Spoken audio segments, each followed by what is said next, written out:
Hello, hello, hello, and thank you all for coming to my first dev vlog. This dev vlog series is going to be called Road to Playtest.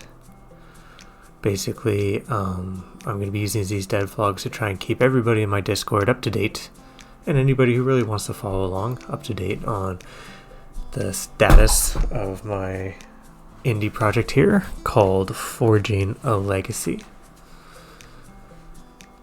Forging a Legacy is going to be a cozy casual job simulation light game where the player takes on the role of a little automaton whose job it is to manage a fantasy weapon shop. Now we can just hop into it and take a look at what we currently have.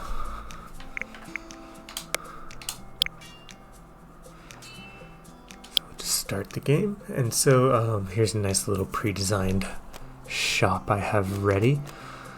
In this game you can make a series of different weapons.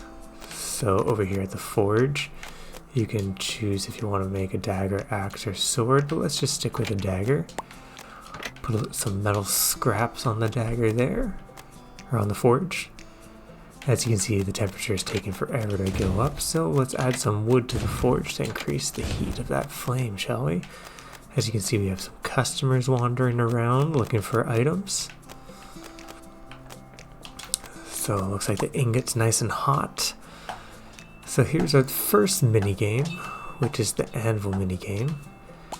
I don't know if you caught that, but depending on when you hit the trigger...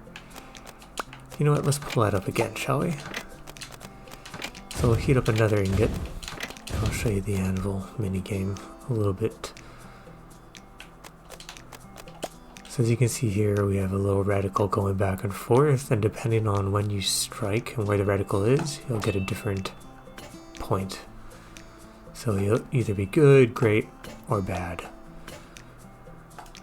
And based on how well you do in forging these weapons, it'll change the quality and thus the value of the weapon as well. So here we have a sharpening minigame there where you have to move the reticle back and forth and then use the right trigger to actually start sharpening the weapon. And if you go off of it, then it is bad. The longer you hold on, the better the score is. So we'll just place this on the shelf here for the customer to possibly pick up. Let's try and make a wand, shall we? So we go over here to the carving station, or wood lathe, as I've learned recently, is what it was called. So we can start the minigame here. And so we have this reticle going back and forth. The little item on the bottom, that little blade, is our carving tool.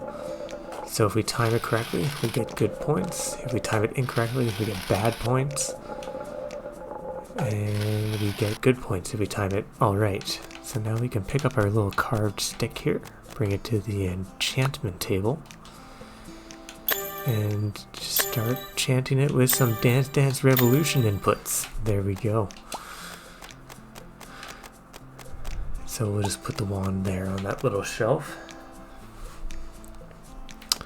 And so while we wait for a customer to pick up an item, we'll open up our customizing menu. So here we can actually get our little workstations, our workbenches as they've been called.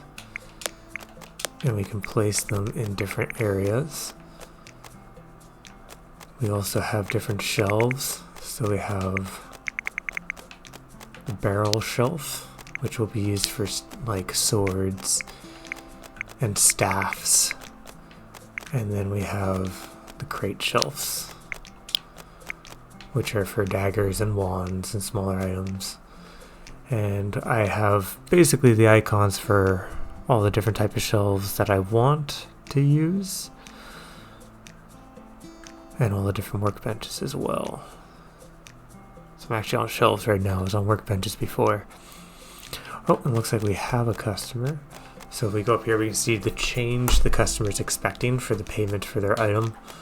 So that'll be 2 gold, 2 silver, and 9 copper. So we'll go here to where we keep our money out in the open. 1, 2 gold, 1, 2 silver. We'll plop that there. 1, 2, 3, 4, 5, 6, 7, 8, 9 copper.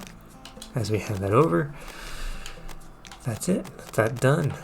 Now, that's a funny little bug there. As you can see, the game itself is not fully ready for playtesting yet. There's only one type of customer. I'm hoping to add more variety of customers. Okay, so let's talk about what goals I want to achieve before releasing the playtest. So the first and probably the biggest goal is enclosing that gameplay loop, like finishing it off. So we have the player making the weapon, we have the player selling the weapon. Now we need the weapon sale to increase the amount of money that the player has so that they can then use that to buy more shelves, more workbenches, more weapon types to make, so that they can increase the customization of their store, but also so that they can increase the efficiency in which they run the store. There are certain areas as well where we need to add more animation for the character, animation for the workbenches, as well as some more visual effects. Just a little bit more reward for certain actions and feedback for certain interactions. I also want to add 2 or 3 more store sizes, as well as another theme that the player can switch between. So right now there's just kind of like the tavern, cozy town shop theme. There's also going to be a castle theme, a dwarven forge theme, an abyssal theme, and so on. And then the last thing is to clean up a lot of the obvious visual bugs, like the currency information box not disappearing in the little playthrough that I just showed right now. And that should be it. I really appreciate you guys for coming on here and looking, and for watching all the way through. If you know anybody who might be interested in trying out this game, maybe send them the video as well.